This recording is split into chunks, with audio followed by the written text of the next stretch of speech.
Tradition, innovation, opulence and culture. These four words perfectly sum up Dubai's thriving business landscape. Hello and a very warm welcome to IDFC First Bank Presents Leaders of Tomorrow Season 11. I'm Ritwika Gupta and you're watching our very special Eye on Dubai series, a week-long showcase where we're going to take you across various sectors in Dubai, talking about the growth opportunities and the emerging trends. Today, I'm going to be having a panel discussion deciphering the role of Dubai as the global market gateway. Joining me today is Rajiv Dalmia, founder and chairman, Data Direct Group, Nadine Mezher, co-founder, Sarva, and Purvi Munot, co-founder, Sav Money.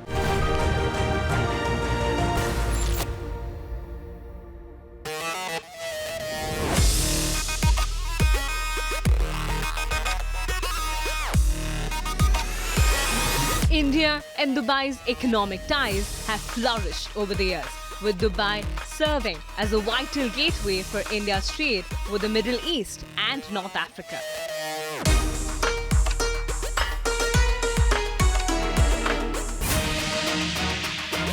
And Dubai's strategic location, state-of-the-art infrastructure and business-friendly policies have made it an attractive destination for Indian businesses looking to expand their global reach. As India continues to grow as a major economic powerhouse, its partnership with Dubai promises even more exciting opportunities for trade. In this edition of Leaders of Tomorrow's Eye on Dubai special, we discuss the rapidly evolving entrepreneurial landscape with an expert panel who highlight the immense potential offered by the region to reach new horizons in the world of commerce.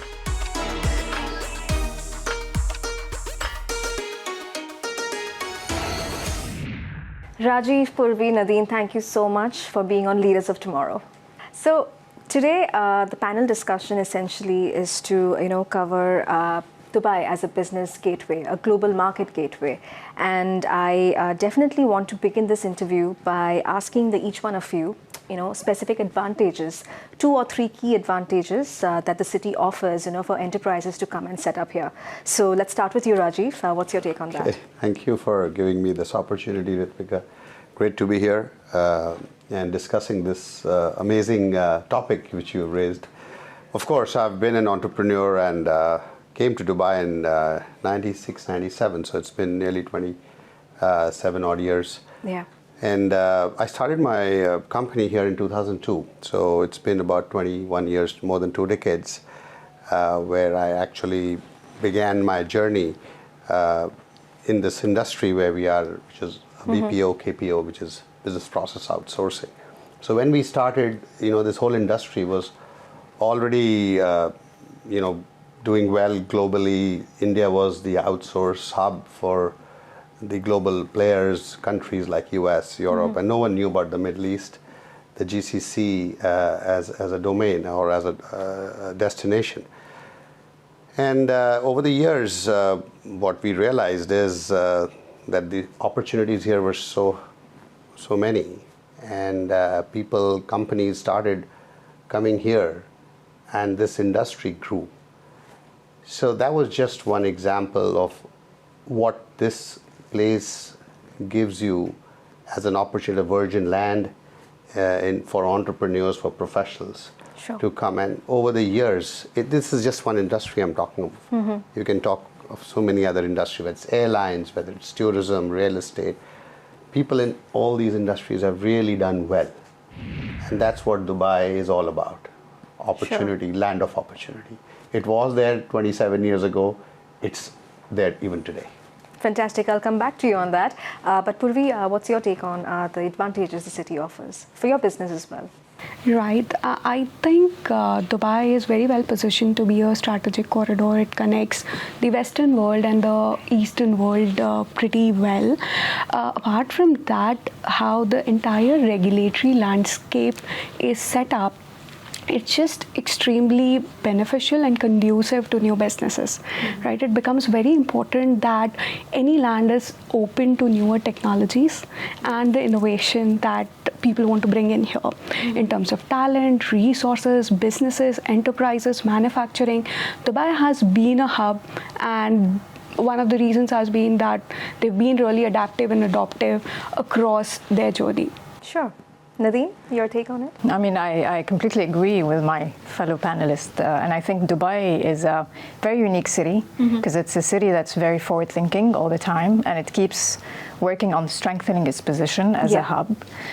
It has a lot of ease of business when it comes to opening new companies, so you have very generally friendly laws and regulations and economic policies. You have the right infrastructure.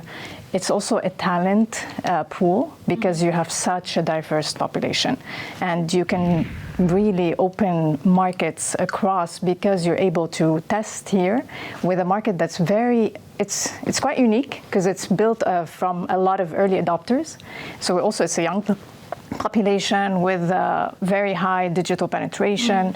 So you're able to launch a business with a very supportive government generally. So as you know, Sarva, we launched out of here back in 2017.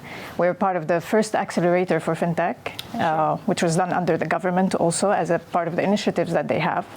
And we were the first to graduate. So there's a lot of support in terms of how can we build an ecosystem, especially in one of the verticals that they wanted to focus on, which is finance and financial technology. Right. Okay. So, Rajiv, coming back to you, you mentioned that you established your company back in 2002. So, tell me, we are in 2023. If you were to start your business again in 2023, what would you do differently? Dubai offers something more beyond everything. It's a beautiful mix between the East and the West. It gives you all the advantages of your home country with the luxuries and, the ambience of a Western world. So everyone longs for that. What I would do differently today is I would encourage companies, as well as what we do is, get more involved with the local people, with the, hiring local people, for example. Earlier, there was never any kind of pressure or any regulations on that.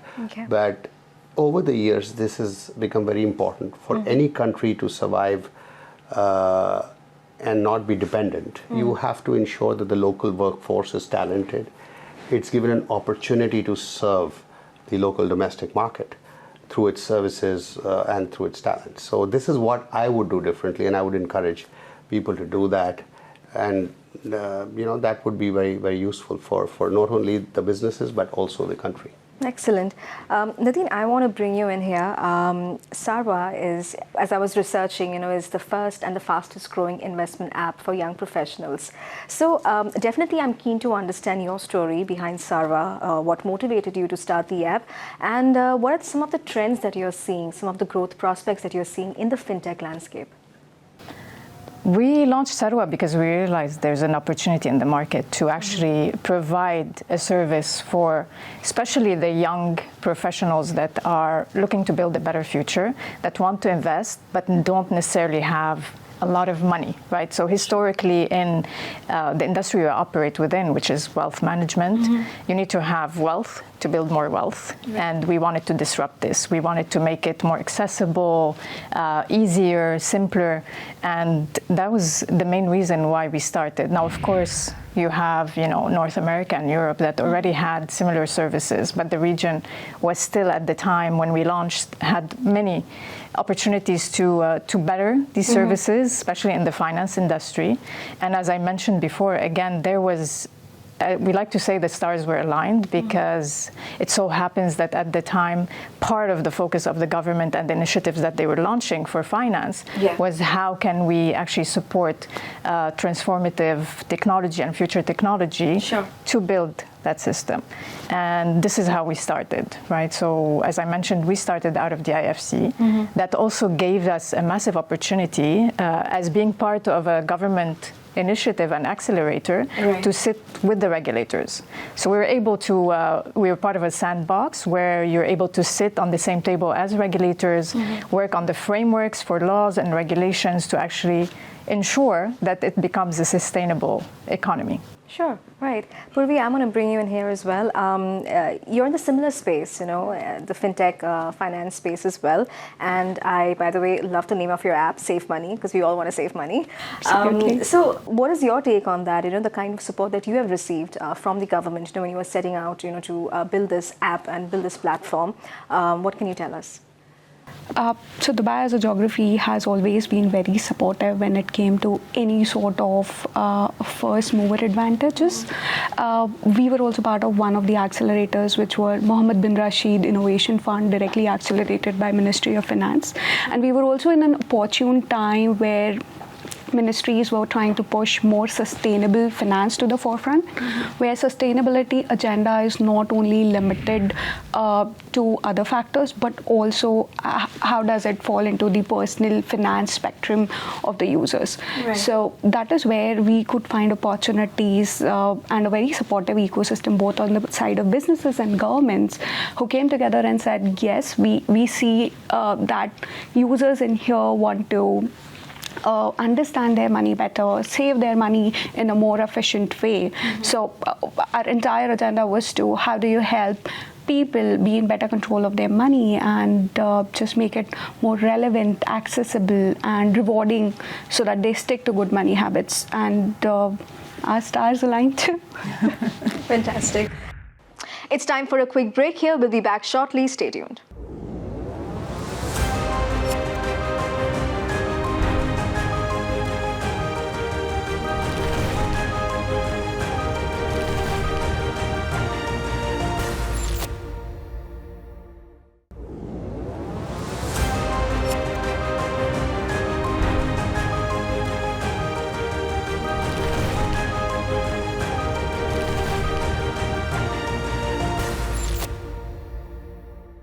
Welcome back to IDFC First Bank Presents Leaders of Tomorrow Season 11. You're watching our very special Eye on Dubai series. And today we're having a panel discussion to decipher Dubai's role as the global market gateway. Listen in.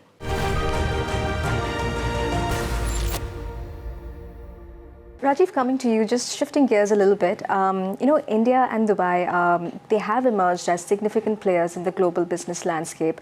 Tell me, what's the kind of synergy are you seeing, between these two countries, the UAE and India, and even for your business, for that matter, is there something that you plan to probably expand to India, or you're already working with some businesses in India? If you can talk to us about that. As far as we are concerned, our businesses are very technology driven. Yeah. So what I wanted to do personally is get more tech enabled talent out of India, train the local people as much as possible here so that we make this country more self-dependent on its own, stand its own legs in the services sector, specifically where we are in. And that's my vision. That's my aim. Of course, there are lots of other businesses, industries which would eventually want to do that. But from an Indian perspective, technology talent is vastly available, and it's a natural synergy for that to come and flow and make this country stronger. So that's what I would look at.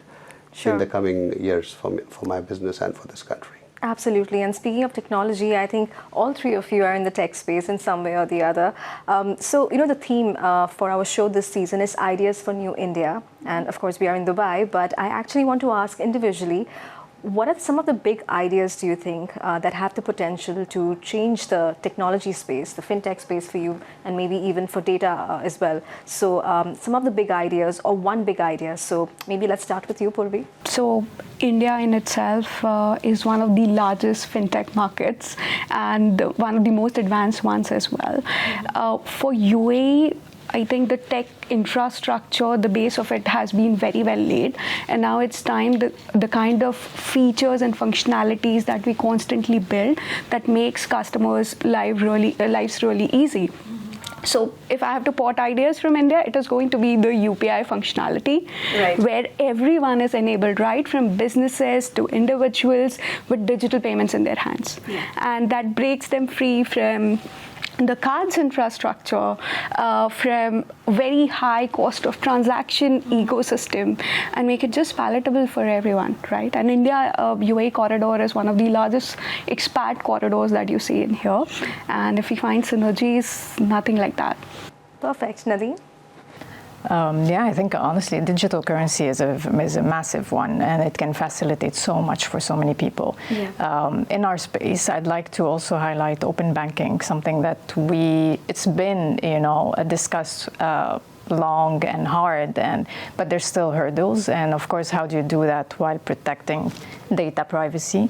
But I think if that's really cracked, it's an opportunity for streamlining a lot of the processes, a lot of the operation, a lot of the payment solutions too.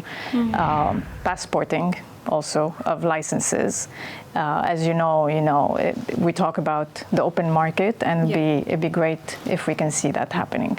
Wonderful. Nadine, how's the funding process been like for you in terms of what advice would you also give to young entrepreneurs and young startups, who are looking to seek funding and, to raise money for their business, basically? What would your advice be for them? It's an excellent question. I think it really depends on where they are, what stage of growth, what access they have. But typically, the way you want to start a business and the way you actually are able to fundraise in the beginning is through your immediate network. Right. Because people tend to invest in people. They know you, they trust you. So if you have an idea that they think you're capable of delivering on, then they're going to put that money into your business, right? But there are a lot of other ways, right? You can either get a loan. Sometimes some banks would give business loans. You have, of course, the venture money, so venture capitalists, VCs, as we like to call them.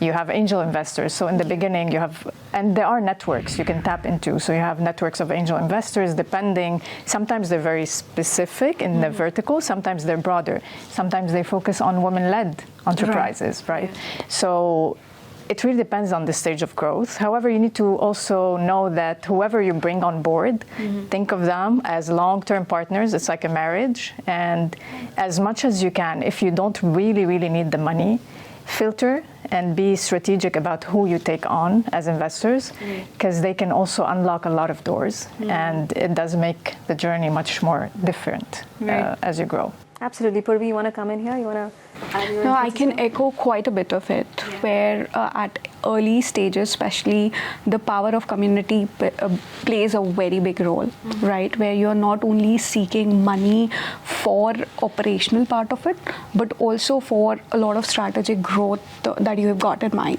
And that strategic growth actually comes from the network, the first-hand network that you build in. And this network could be of businesses again. Government in here is quite an enabler. There are a lot of accelerator and incubator ecosystems which not only help you get the idea rolling, but at the same time get the entire ecosystem done for getting you funded, right? While you necessarily would not need it, it depends on what industry you are in, what vertical are you in. Are you able to find an accelerator, a government-led accelerator within the city who can help you take that thing running? There's a huge shift of family offices.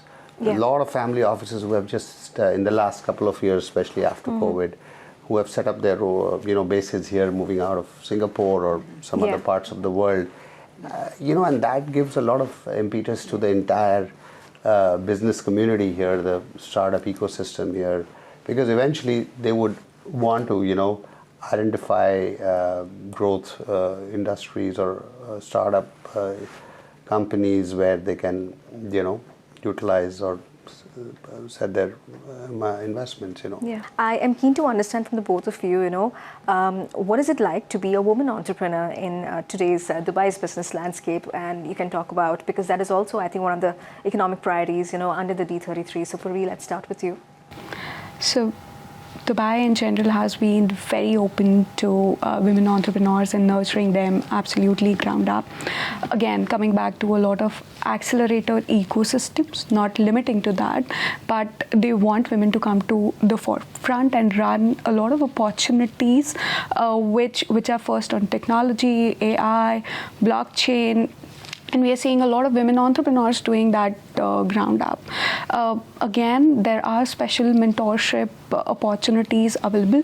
And then we've got fellow founders who are a very strong community who have done that earlier, ready to mentor you at multiple points in time.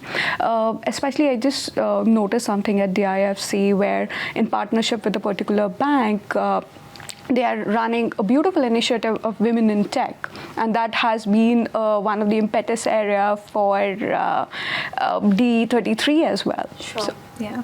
Nadine? No, absolutely. There are many initiatives across the city that support women entrepreneurs and highlight also success stories. And I think it's very important that we talk about this because it shows role modeling, right? So especially for the young generation that sees that it's possible.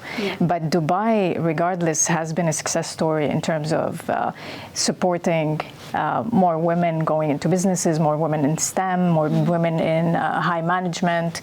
So you do see that across. All right. So finally, by way of closing remarks, I want to ask individually, each of you, tell me, what is that one key strength that Dubai has and one key challenge that the city needs to address in order to really cement its position as the global market gateway? Let's start with you, Nadine.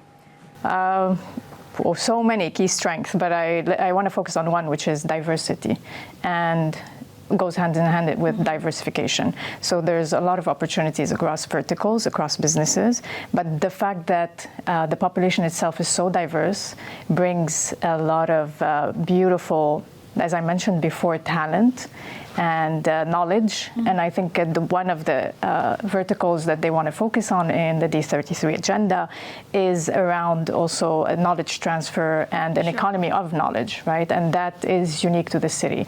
Another thing I would highlight is the geography of it also. As we mentioned before, it's so central across so many markets and a trade route, so that's always a plus.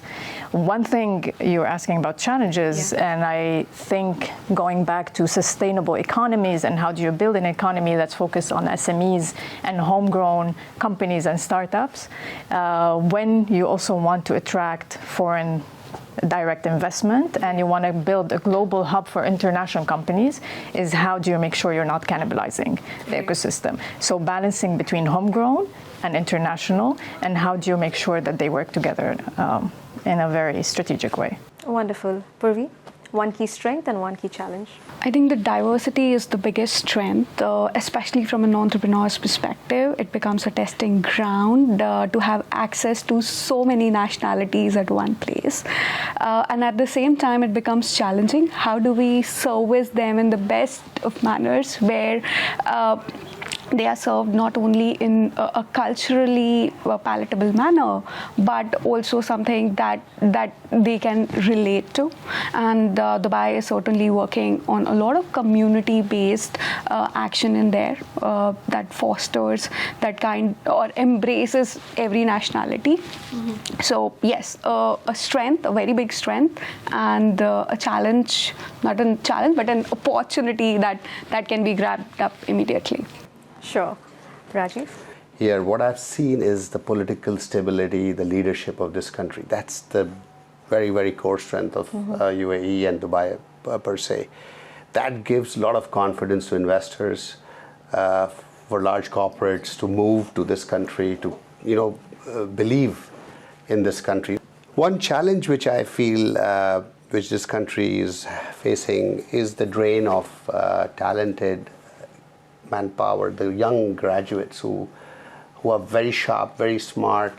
When they leave their schools here, they go for universities abroad, who can afford, of course, to the US, to India, wherever. And then they don't want to come back. They get jobs there, they get professional careers there.